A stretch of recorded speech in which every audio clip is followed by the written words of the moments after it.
Matagumpay na nagtapos ang pagdiriwang ng 31st Police Community Relations Month ng Cotabato Police Provincial Office sa pangunguna ni Police Colonel Romel B. Huilla, Provincial Director sa isinagawang closing program ngayong Hulyo 31 sa Provincial Headquarters sa Amas, Kidapawan City. Pinangunahan naman ni Police Lieutenant Colonel Dominador L. Palgan Jr., Deputy Provincial Director for Operations, ang closing ceremony kasama ang mga kinatawan ng local government units ng Mlang at Kabakan. Bahagi ng programa ang turnover ng mga band instruments na ipinagkaloob ng LGU Mlang at LGU Kabakan sa Cotabato Police Provincial Office na sinunda ng formal na paglagda sa Deed of Donation bilang patunay ng patuloy na pagsuporta ng mga lokal na pamahalaan sa mga programa ng Philippine National Police. Bilang pagkilala sa kanilang natatanging dedikasyon at mahusay na paglilingkod, iginawa din ang mga parangal sa mga deserving PNP personnel, police stations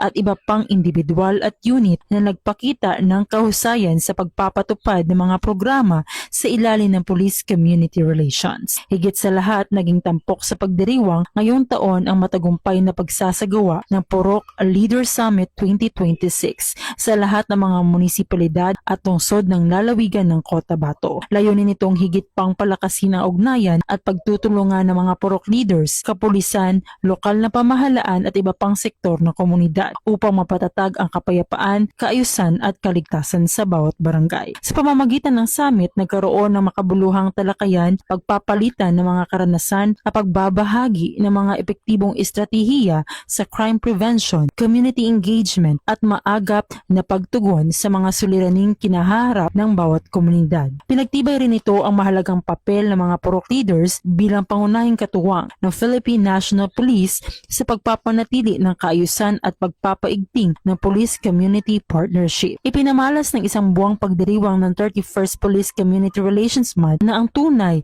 at pangmatagalang kapayapaan ay bunga ng pagkakaisa, pagtutulungan at aktibong pakikilahok ng bawat mamamayan. Sa mas matatag na ugnayan ng Philippine National Police, mga purok leaders, lokal na pamahalaan at iba pang stakeholders, inaasahang lalo pang mapapalakas ang sama-samang adhikain tungo sa isang ligtas, maayos at mapayapang komunidad sa buong lalawigan ng Cotabato. Mula dito sa Cotabato Police Provincial Office, ako po si Police Corporal Bernadette Himalaya Camino, nag-uulat mula sa Police News Network. Bagong PNP para sa bagong Pilipinas, serbisyong mabilis, tapat at nararamdaman.